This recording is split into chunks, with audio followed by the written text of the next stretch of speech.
velho, ainda bem que eu vou morar no céu. Pelo menos eu lembro, né? E eu gosto, os mais antigos lembram das canções, né? E as canções antigas falam muito acerca da volta de Jesus, falam muito acerca da expectativa que Jesus está voltando, do toque da trombeta. Eu falei hoje de manhã e eu quero repetir. Hoje em dia a gente não tem tantas histórias de crianças acordando e não encontrando seus pais dentro de casa porque os pais estão no quintal, e encontrando e ficando desesperada, dizendo assim: ai meu Deus, será que os meus pais foram arrebatados e eu fiquei? Antigamente eram muito mais notícias assim, muito mais histórias assim. Quem aqui já lembra disso? Já ouviu uma história assim, Poucas pessoas. Mas tem momentos, que as pessoas mais antigas, elas viam os seus netos, os seus filhos colocando na internet um toque de trombeta. E a pessoa que é mais antiga fica assim: ai meu Deus, será que Jesus está voltando? Por quê? Porque era muito mais pregado, era muito mais falado acerca da volta de Jesus. Sabe, as canções que a gente ouve, que falam acerca da volta de Jesus, são canções que falam o nosso espírito e traz uma esperança tremenda para a gente. Hoje pela manhã, no final do culto, a gente foi cantando as canções e eu falei: uau, quantas canções a gente já canta com expectativa na volta de Jesus, do noivo, de ver os olhos como chama de fogo, de encontrarmos Ele. É incrível. E esse título, me faz lembrar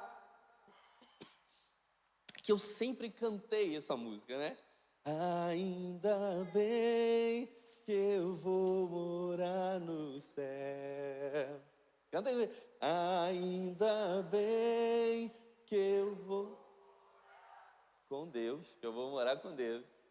É muito bom, E outras canções, o rei está voltando, clássico. Muitas pessoas até regravam, o rei está voltando, o rei. A trombeta está soando, o meu nome a chamar. O rei está voltando, o rei. Aleluia, ele vem nos buscar. Ele vem me buscar. Coisa linda, Além do Rio Azul. Hoje à tarde eu coloquei lá a canção Além do Rio Azul.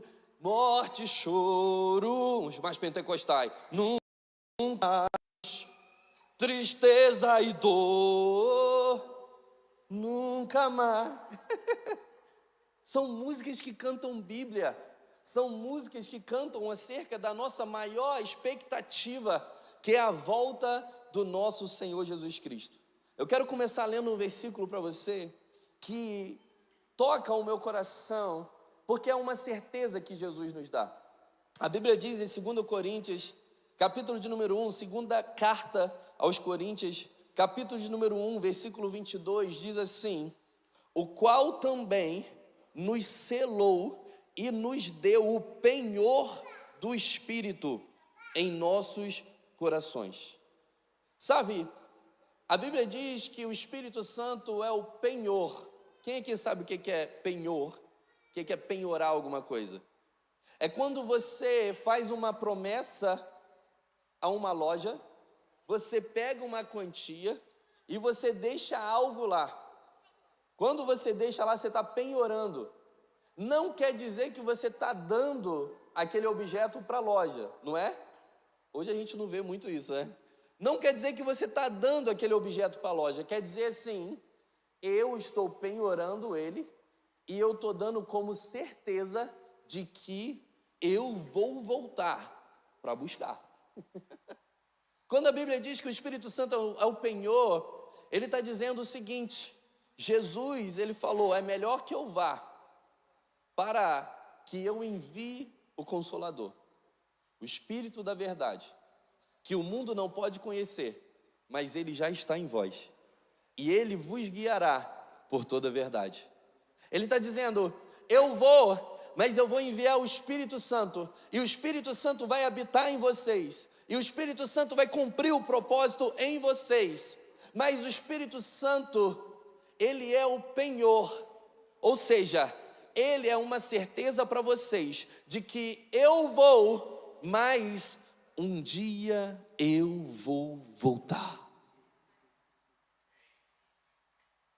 Algo que é muito interessante na Bíblia, é que a Bíblia, ela nos compara como noiva. Isso foi um pouco difícil para mim entender, porque eu tinha um lado meio, não me toque. Eu falava, mas não é noiva? Eu sou noiva, sou homem, rapaz. Não, você é noiva de Cristo. Não sou noiva de Cristo, sou homem. Como é que eu sou noiva? Por quê? Porque a Bíblia tem linguagem figurada. Não é literal, é uma linguagem figurada. Ele está dizendo que como igreja, nós somos o corpo de Cristo, e como igreja, nós somos a noiva de Cristo, porque Ele é um noivo. E como igreja, como noiva, nós teremos um casamento, porque Jesus vem nos buscar para ter as bodas do Cordeiro. Quando Jesus arrebatar a sua igreja, e Paulo, ele tinha tanta expectativa que ele ia ser arrebatado, que ele escreve falando que ele ia ser arrebatado. Ele fala assim, em Tessalonicenses, ele diz assim, quando Jesus vier nas nuvens, porque a segunda vinda dele não é essa, a segunda vinda dele é quando ele vem com os seus santos e pisa na terra. Esse é o encontro de Jesus, e o arrebatamento da igreja não é considerado a segunda vinda ainda. Jesus vai voltar nas nuvens, e os mortos ressuscitarão primeiro. Ou seja, aqueles que morreram em Cristo, eles vão ressuscitar, os seus corpos vão ressuscitar. E nós, ele diz, e nós que estaremos vivos, seremos arrebatados. O que significa arrebatados? Tirados com força. Nós iremos ser arrebatados para as nuvens junto com ele. Nós teremos esse encontro nas nuvens.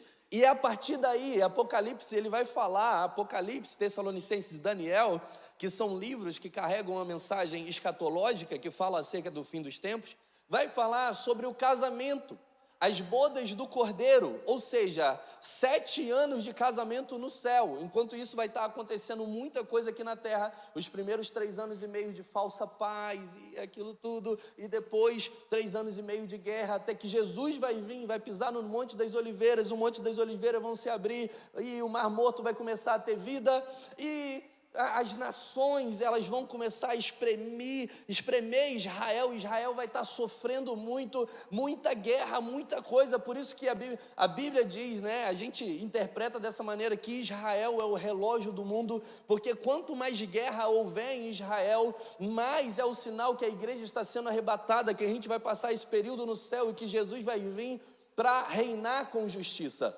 Então, Israel é o relógio. Então, nós iremos passar as bodas do Cordeiro no céu. Por quê? Porque nós somos noiva como igreja de Cristo, e Ele é o noivo. E assim como Jesus, Ele fez o seu primeiro milagre num casamento, e esse casamento durou 7 dias, porque os casamentos judaicos duram 7 dias, por isso que o vinho acaba. Imagina, brasileiro já gosta de fazer festa, e fazer aquela festança, chamar todo mundo, dar comida para todo mundo e tal, e a gente já fala, casamento imagina 7 dias de festa. É por isso que aponta para os 7 anos também, que nós teremos na bodas do Cordeiro. Mas algo que é interessante, é que existe uma cultura judaica, e na cultura judaica, a Bíblia diz que Jesus, ele foi preparar morada. Preparar morada. Eu irei preparar morada, amém? A Bíblia diz, enquanto ele vai preparar morada, ele está dizendo um linguajar que todo mundo entendiam, quando se fala de noivo e noiva. Porque na cultura judaica, olha que interessante, quando vai preparar a morada, o noivo, ele se encontra com a mulher, ele pede a mão da mulher em casamento. Só que existe uma distância, às vezes uma distância curta, às vezes uma distância longa, onde o noivo, ele precisa preparar a casa, a morada, ele precisa preparar, né, o ambiente onde que eles vão morar. E muitas vezes era na cidade dele, perto da casa dos pais, e tinha a ajuda dos pais. Então ele se enamorava da mulher, pedia a mulher em casamento, ela se tornava noiva dele. E tem algo que é muito estranho na cultura judaica, né? Que é muito estranho para a gente hoje, mas existia. Não sei se existe ainda, não pesquisei. Que quando esse homem, ele se enamora, ele pede em casamento e ele tem que ir lá preparar, e essa preparação pode durar 1 mês, 3 meses, 6 meses, não se sabe, depende da preparação e dos recursos que ele tem. Ele chama um amigo, e esse amigo, o melhor amigo do noivo, ele é responsável por ficar com esta mulher enquanto ele vai preparar morada. Quem aqui teria coragem de deixar o melhor amigo com a noiva? É porque a gente não tem melhor amigo de verdade, né? A gente não sabe o conceito de amizade de verdade. A gente acha que todo mundo é amigo. Ai, fulano é amigo. Conheceu a pessoa agora, amigo. A gente chama o garçom de amigo. Ô, amigo, tem como você trazer a conta? A gente não perdeu o conceito de amizade.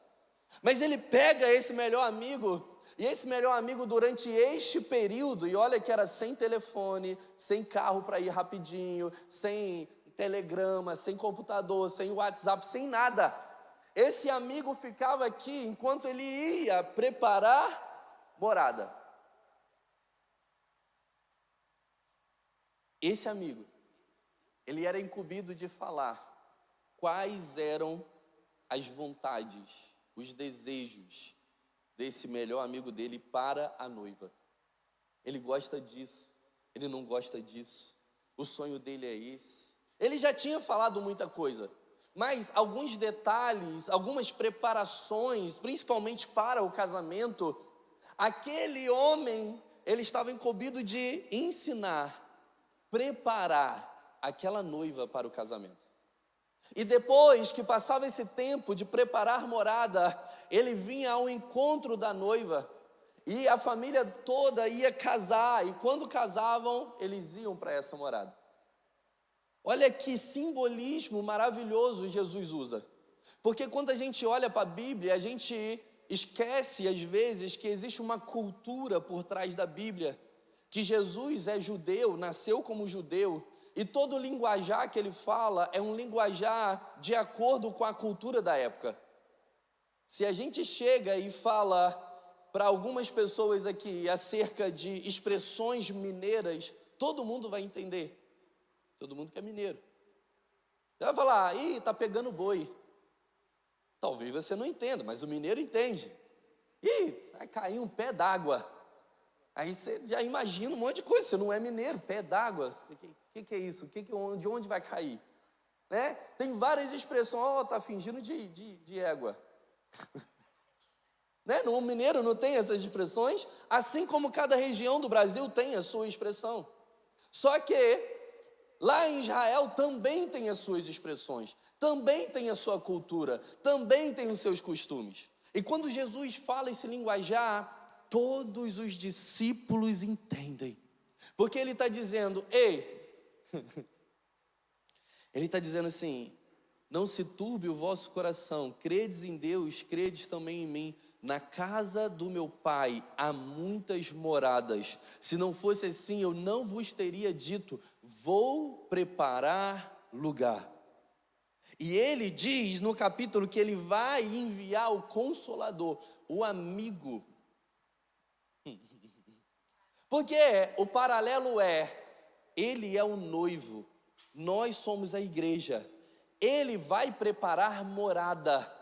Ele enviou o melhor amigo, e tudo aquilo que a gente precisa saber acerca do noivo, nós perguntamos ao Espírito Santo de Deus e Ele nos prepara e fala qual é a vontade do noivo, para que nós estejamos lindos, limpos, santificados para o grande dia do casamento, que é o encontro da igreja, que é a noiva, com Jesus, que é o noivo. Isso é lindo demais. E a gente vê que nós precisamos ter essa expectativa de encontrar Jesus face a face. Primeira carta aos Coríntios 13:12 diz assim: porque agora nós vemos por um espelho, né, como um enigma, mas então o veremos face a face. Se você ler esse versículo hoje, já estou dando algumas dicas de aula de hermenêutica do carisma, tá? Só para você entender. Se você ler esse versículo hoje, fala assim: mas como assim? A gente entende como enigma, né? Mas então veremos face a face. Mas por que vemos por um espelho? Se o espelho é tão limpinho, né? O espelho não é limpo, eu não consigo ver até detalhes. O espelho não é poderoso hoje? Só que naquela época não era. Naquela época não tinha um espelho do jeito que a gente via e não era tão claro. Você via como se fosse a parte de trás da colher, uma colher de prata bem limpinha. Imagina que dá para ver mais ou menos. Você consegue se enxergar num espelho antigo, mas você não consegue ver as imperfeições e os detalhes do seu rosto. É nesse contexto que ele está escrevendo, e ele diz: porque agora vemos por um espelho, o espelho daquela época, em enigma, tipo assim, eu estou bonito, eu não estou, mas então veremos face a face.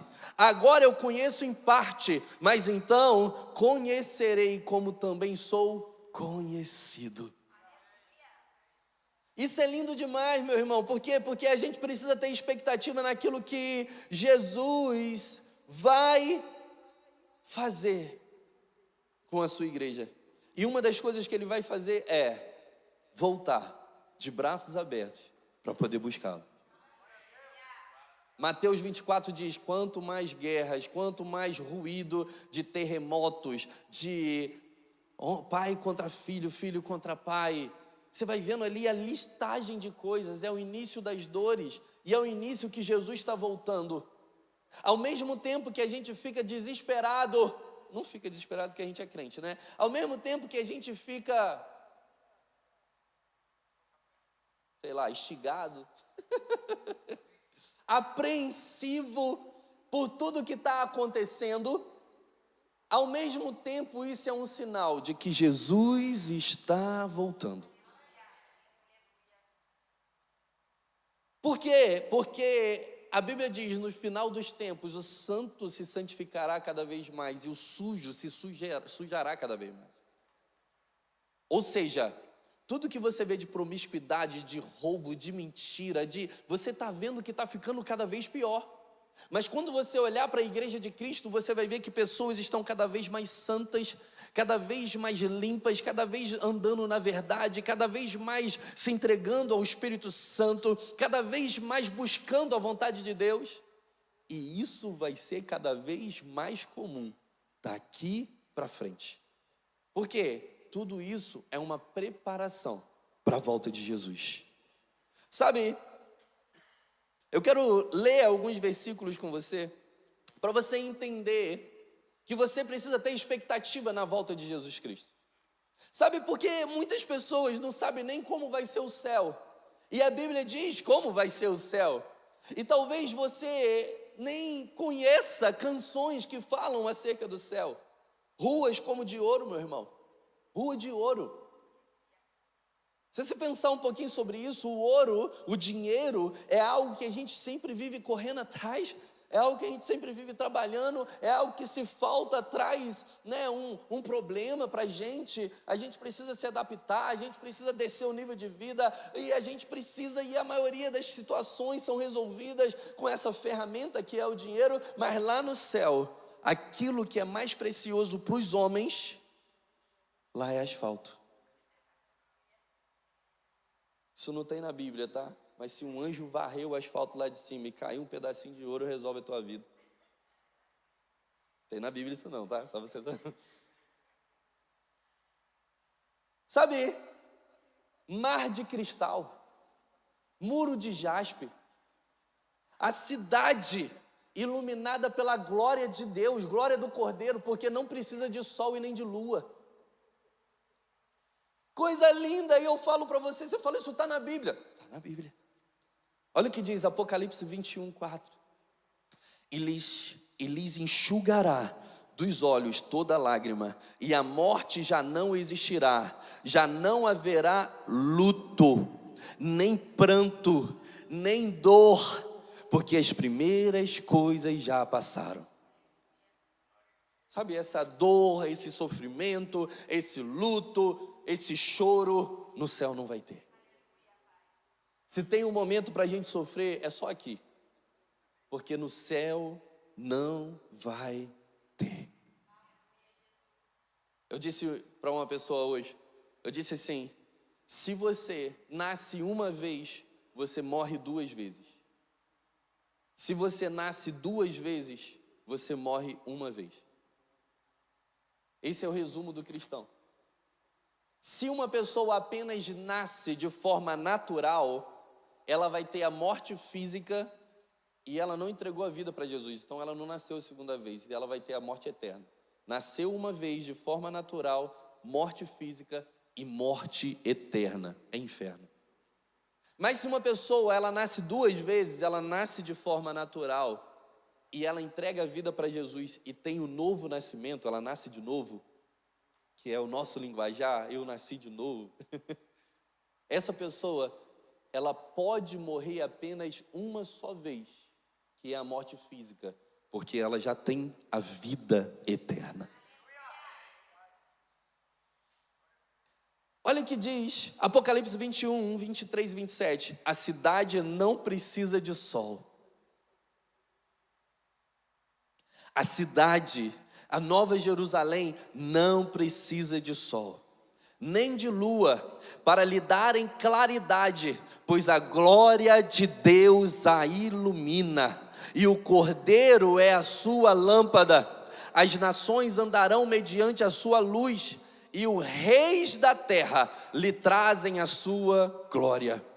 As suas portas nunca, jamais se fecharão de dia, porque nela não haverá noite, e lhe trarão a glória e a honra das nações. Nela nunca, jamais penetrará coisa contaminada, coisa alguma contaminada, nem o que pratica abominação e mentira, mas somente os escritos no livro da vida do Cordeiro.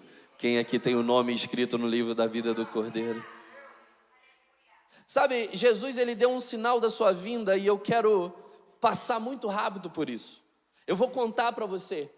Jesus, quando ele morreu e ele ressuscitou, Maria Madalena foi a primeira a chegar à porta, a pedra que estava no túmulo foi movido. Ela ficou desesperada e ela saiu correndo para falar com os discípulos, e Pedro e o João, eles estavam ali, ouviram Maria Madalena e começaram a correr em direção ao túmulo, começaram a correr, e a Bíblia diz que o discípulo amado, ou seja, João está escrevendo sobre João, e ao invés de falar o nome dele, fala que é o discípulo amado, que ele tinha certeza que ele era amado. Então ele fala assim, o discípulo amado correu mais do que Pedro.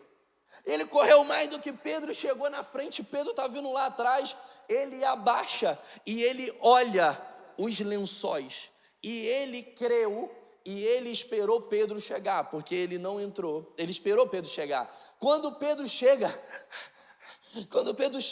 o Pedro entra, e quando Pedro entra, ele vê os linhos, os lençóis que envolviam o corpo de Cristo ali, e ele vê o pano que estava sobre o rosto de Jesus do lado dobrado, enrolado. Aí o discípulo amado que estava ali respirando, porque era algo muito forte para ele, ele entra, ele vê, e a Bíblia diz que ele creu. João capítulo 20, do versículo 1 e 2 até o versículo 8, você vai ler essa passagem. Sabe o que acontece ali? Na cultura judaica e na mesa posta, você vai ver isso. A mesa fala. E o Senhor, quando tinha o seu servo que arrumava a mesa, ele tinha um sinal para o servo. Se você vai até um restaurante chique, se você vai até uma casa e você quer utilizar a etiqueta e a mesa posta, você vai entender que se você pega o seu lenço, o seu guardanapo, aleluia, e você simplesmente joga o seu guardanapo, e você sai para ir no banheiro, atender a porta, fazer qualquer coisa, atender o celular, vai vir um garçom e vai retirar o seu prato, porque a mesa fala, você acabou de dizer que você não vai comer mais. Até a posição dos talheres vão falar para esse garçom que sabe sobre etiqueta, mesa posta. Lá na cultura judaica é a mesma coisa. Quando você joga e você sai da mesa, o servo ele poderia retirar, porque teria um problema muito grande. O servo, o senhor está ali comendo, ele se retira para falar com alguém, a resolver alguma coisa rapidamente, vai voltar. Quando ele volta, as coisas já saíram da mesa, ele briga com o servo. Para não acontecer isso, eles tinham um sinal. Sabe, um dia eu estava no restaurante com a Carol, ela colocou os talheres numa posição, ela jogou o guardanapo e foi ao banheiro. Aí veio o garçom, tirou o prato dela, e na hora que ela chegou, ela falou assim: cadê meu prato? Eu falei: o garçom, ele pegou. Ué, mas por que ele pegou? Eu não acabei? Aí eu falei assim: não sei, às vezes ele pensou que você acabou. Aí ela parou e pensou: aqui é chique, né? Eu acho que ele entendeu que eu não ia comer mais, porque o guardanapo está aqui jogado e os talheres estão desse jeito. Eu falei: tá vendo? A mesa fala. Ela: eu esqueci disso, amor. E ela dá aula de mesa pós-etiqueta. Mas, naquele momento, ela está dizendo: ei, eu não vou comer mais, porque a mesa fala. O Senhor fez isso. O Senhor fazia isso, jogava. Agora, se ele vai voltar e ele vai continuar, ao invés dele jogar, ele vai enrolar o guardanapo. Ele vai enrolar e dobrar e colocar do lado do seu prato. E ele vai sair para resolver o que tem que resolver.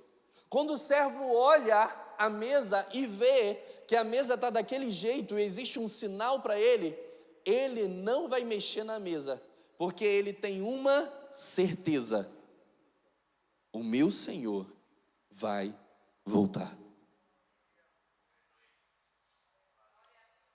Quando Pedro e João chegam no sepulcro, se o corpo de Jesus tivesse sido roubado, imagina o tempo de desenrolar Jesus todinho. Eles iam se preocupar em pegar, enrolar, colocar do ladinho, fora dos... Não.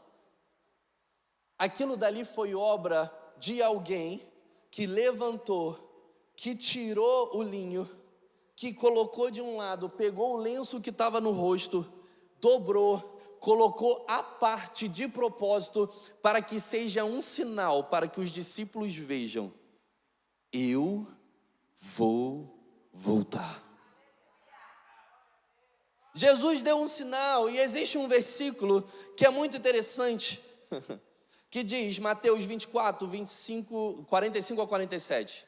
Quem é, pois, o servo fiel e prudente, que o Senhor constituiu sobre a sua casa, para dar o sustento ao seu tempo? Bem-aventurado aquele servo que o Senhor, quando voltar, vai achar servindo assim. Em verdade vos digo que o porá sobre todos os seus bens. Jesus está falando sobre uma parábola, onde existe um servo que é fiel e prudente. E se ele é mordomo de tudo aquilo que não é dele, mas é do seu Senhor, e o seu Senhor volta, e ele é achado como fiel e prudente, o Senhor não apenas parabeniza, mas ele coloca muito mais nas mãos desse servo. Fidelidade é você cumprir aquilo a que você se obriga. Eu tenho dito aqui repetidas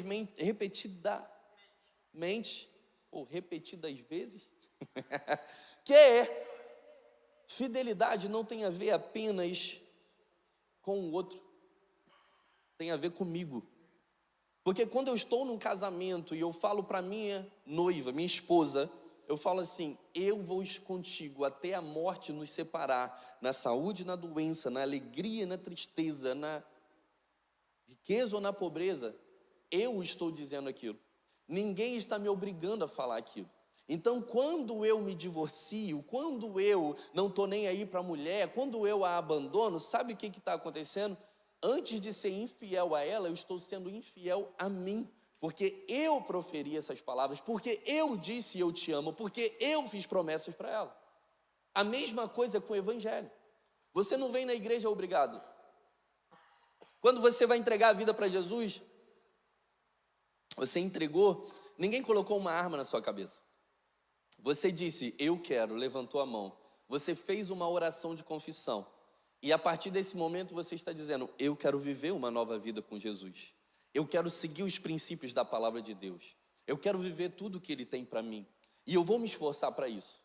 Então, quando você faz isso, Ele quer te encontrar como servo bom e fiel, cumprindo aquilo que você disse. Por que você disse? Porque Ele já foi fiel primeiro, entregando a vida por você, te dando o presente que é a salvação, que é a vida eterna. Então você está retribuindo, você está falando, eu entendi, Jesus foi por mim, eu quero isso. E você vai e professa essas palavras, e você vai e fala que é cristão. Então Deus, Ele quer nos achar fiéis. Ele quer dizer para a gente, servo bom e fiel. Prudente. Porque ele fala que o servo é prudente. O bom, né? Servo fiel e prudente. Em algumas traduções fala bom. Eu prefiro o prudente. O prudente é assim, ser prudente é tomar cuidado com as suas palavras e ações. Porque todas as vezes que você fala, todas as vezes que você se move, você está representando alguém. Se eu falo alguma coisa, a pessoa vai falar, é o marido da Carol. Se eu faço alguma besteira, alguma coisa, alguém vai falar, é o filho da Beth. Se alguém fala alguma coisa, alguém vai falar de você, é fulano, lá de Lagoinha. Quantas pessoas viram para mim e falam, ô pastor, lá da sua igreja. Querendo ou não, a gente está vinculado a instituições, a gente está vinculado a empresa, a gente está vinculado a pessoas. Lá, é seu amigo, não é seu amigo? Lá, é seu funcionário. Ué, isso daqui não é o seu patrão? Quando nós viemos para a igreja, para o evangelho, nós estamos vinculados a Cristo. Ser prudente é tomar cuidado com as nossas palavras e as nossas ações. Porque tudo que a gente faz vai ser um bom testemunho ou um mau testemunho de Cristo nas nossas vidas. Ele quer nos achar servos bons e fiéis. Fiéis e prudentes. Só que ele não diz apenas que a gente é servo. Porque eu dei um exemplo de um servo junto ao seu senhor. E a gente chama, ele é meu senhor. Eu sou servo, Ele é meu Senhor e Salvador. Ele não é só Salvador, Ele é meu Senhor. Só que Ele não nos chama apenas de servo. A gente entra como servo, porque Ele pagou um preço por nós, e a gente tem o dono, e a gente é mordomo de tudo que é dele, amém? Só que Ele não nos aleluia. Só que a gente não nos considera, Ele não nos considera apenas servo. Ele nos chama de amigos. João 15,15 diz assim, já vos não chamarei servos, porque o servo não sabe o que faz o seu senhor, mas tenho-vos chamado amigos, porque tudo quanto ouvi do meu Pai, eu vos tenho feito a conhecer. Ele vai lendo, ele vai falando no capítulo, ele diz assim, vós sois os meus amigos, se fizerdes o que eu vos mando.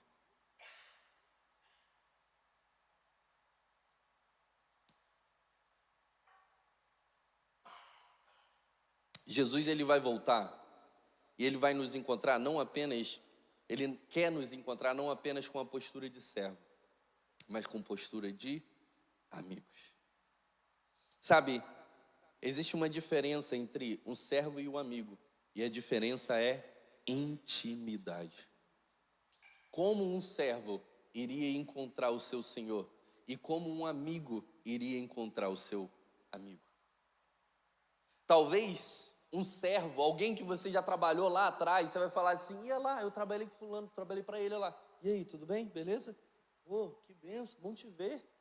Agora, se é um amigo que tem muita intimidade, quando você vai reencontrar com ele, o Green Card saiu, você vai para o Brasil, você faz o quê?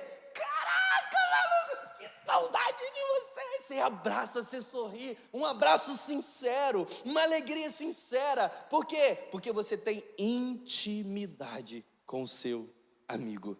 Jesus, ele não vai vir encontrar apenas servos, ele vai vir encontrar amigos. Sabe? E Jesus, ele vem buscar, além de amigos, uma noiva. Como igreja, nós somos noiva de Cristo. Segunda carta aos Coríntios, 2 Coríntios 11, 2, diz assim: porque estou zeloso de vós, com zelo de Deus, porque vos tenho preparado para vos apresentar como uma virgem pura a um marido, a saber, a Cristo. Paulo está dizendo que ele, juntamente com o Espírito Santo, está instruindo a igreja para que ela seja uma noiva pura, para poder encontrar com o noivo que é Jesus. Quando a gente começa a entender isso, a gente começa a trabalhar junto com o Espírito Santo, porque a gente vê que o Espírito Santo é o amigo do noivo que está preparando a igreja. E quando a gente entende esse propósito, a gente fala: Espírito Santo, eu também quero fazer parte desse propósito, de preparar a igreja com zelo de Deus, para que todos nós estejamos junto com Jesus, como noivas adornadas e belas. Sabe, Jesus, ele vem buscar a sua noiva. E nós precisamos ter expectativa em Jesus, na vinda de Jesus. A Bíblia diz que ele virá como um ladrão. O que isso significa? Que vai vir num dia e numa hora que ninguém espera. A Bíblia diz que o dia do Senhor será como os dias de Noé. As pessoas se davam em casamento, as pessoas faziam festas, as pessoas trabalhavam, ou seja, em um dia comum. Todos aqueles que tentaram colocar data na volta de Jesus, eles se frustraram. Por quê? Porque o próprio Jesus falou: esse dia apenas o meu Pai que está no céu sabe. Talvez agora Jesus até sabe, porque já foi para o céu, já ressuscitou. Mas esse dia, Jesus ainda não revelou e não escolheu revelar a homens, mas será um dia que ele vai vir de surpresa. Se a gente tiver expectativa, meu irmão, a nossa vida vai ser totalmente transformada. Pastor, o que isso muda no meu dia a dia? Muda toda a sua postura. Porque você tem alguém que você vai encontrar. Você está sendo preparado para encontrar com ele. Você tem que ter expectativa, porque a sua vida não termina aqui. A sua vida, ela vai transpor a eternidade, ela vai para a eternidade. Existe um rei, que é o Rei dos Reis, que ele é o noivo, que vem buscar a igreja, e nós teremos a boda do Cordeiro no céu, e logo depois disso a igreja, os santos, reinarão com Jesus. E tem muitas coisas que vão acontecer na terra enquanto nós estivermos lá. Tem muitas coisas que vão acontecer quando Jesus vier na segunda vinda. Mas o mais importante que nós precisamos entender é que o noivo está voltando. Essa leve e momentânea tribulação, meu irmão, é só aqui na terra. Vai te amadurecer e vai te preparar para você encontrar com Jesus. A Bíblia diz: essa leve e momentânea tribulação vos causará um peso eterno de glória. Quando a gente tiver uma postura de limpar as nossas vestes, Imagine assim, pastor Márcio Valadão, ele sempre diz: santo não é aquele que não se suja, mas é o que se limpa todos os dias no sangue de Jesus. Jesus, eu pequei, eu me arrependo. Por quê? Porque limpa com o teu sangue, porque eu quero estar branco, com vestido branco, como a noiva, cantando louvores ao Senhor e indo ao seu encontro. Eu quero ter essa expectativa no meu coração, de encontrar Jesus face a face. E deixa eu te dizer, mais importante do que ir para o céu, é quem está no céu. Porque o céu só é céu, porque Jesus está lá. Se Jesus não estivesse no céu, o céu não ia fazer diferença nenhuma, porque o céu está ou é a partir do momento que Jesus se faz presente lá. Então, mais do que você querer ir para o céu, é encontrar Jesus face a face.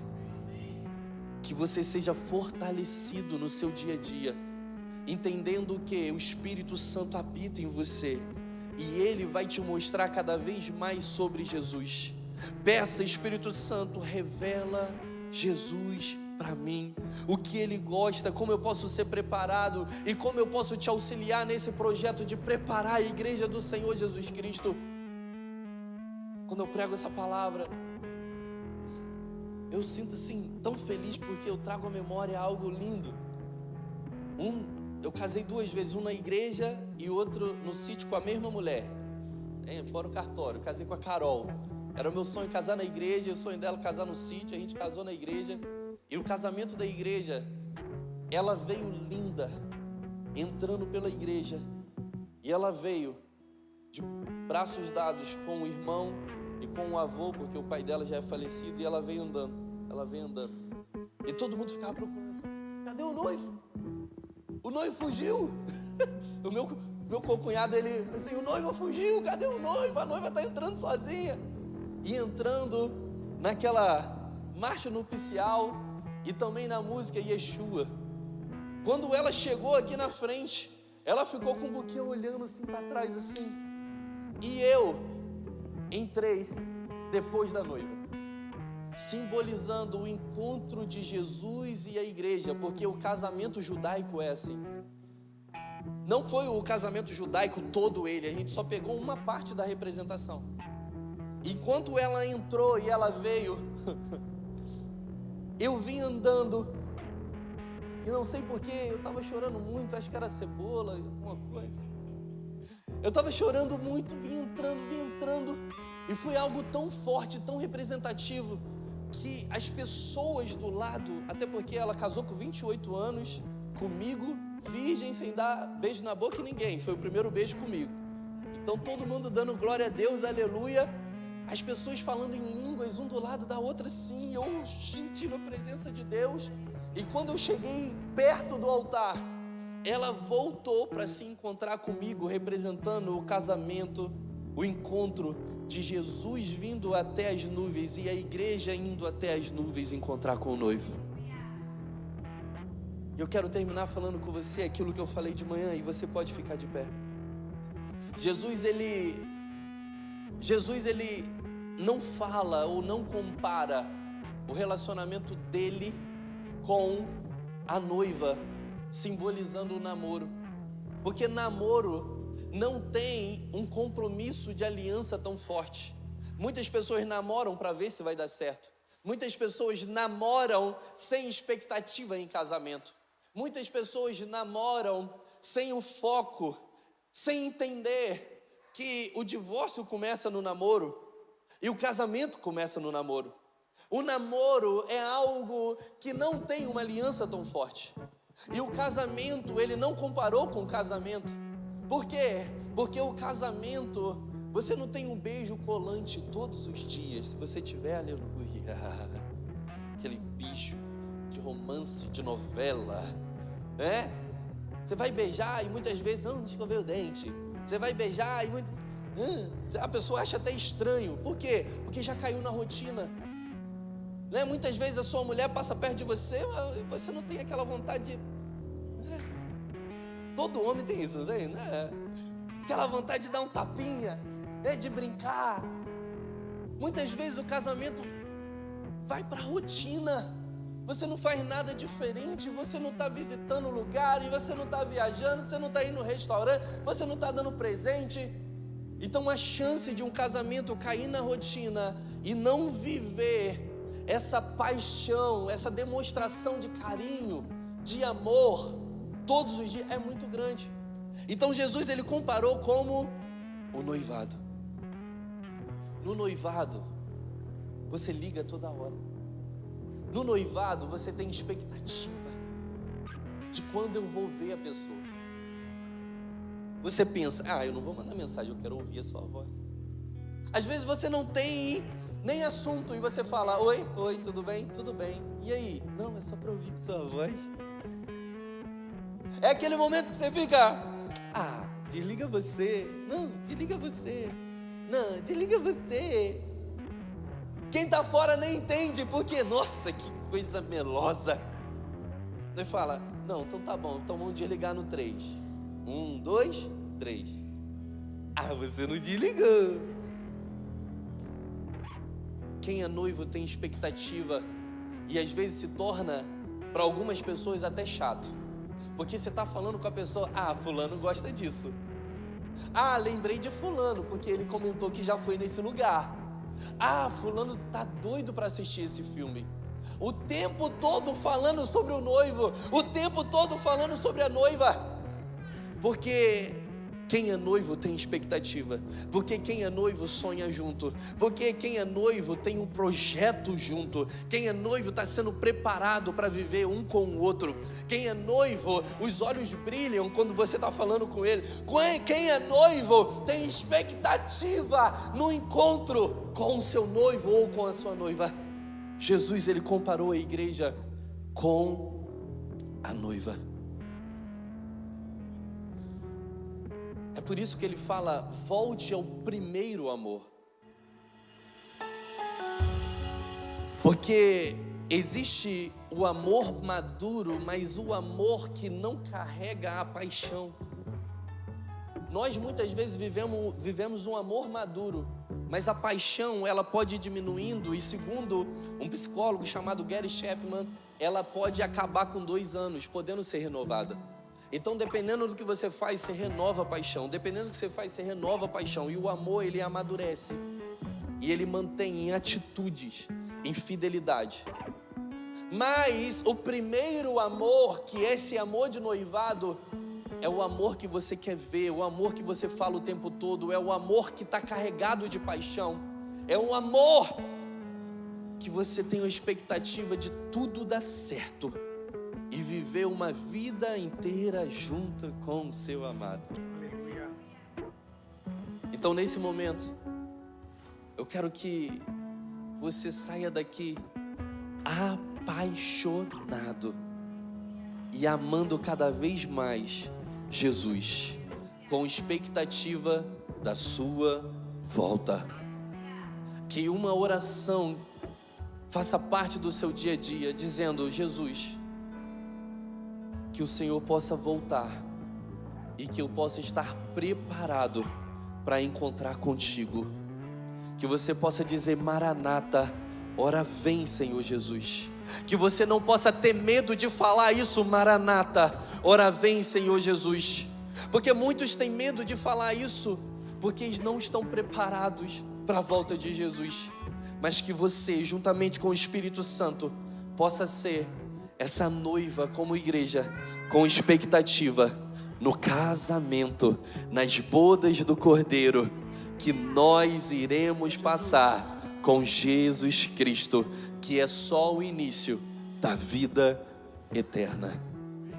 Feche seus olhos nesse momento, adore o Senhor Jesus com uma canção, e que você possa estar apaixonados com Jesus, apaixonados pelo noivo o tempo todo. Em nome de Jesus, eu oro, Espírito Santo, para que o Senhor venha e nos prepare e nos mostre o que nós precisamos melhorar. O Senhor é o amigo do noivo. O Senhor conta pra gente o que Ele gosta, o que Ele não gosta. O Senhor prepara o melhor adorno, o melhor vestido, para a gente estar preparado para aquele grande dia. O Senhor está voltando. O Rei está voltando, e cada vez mais nós vemos sinais.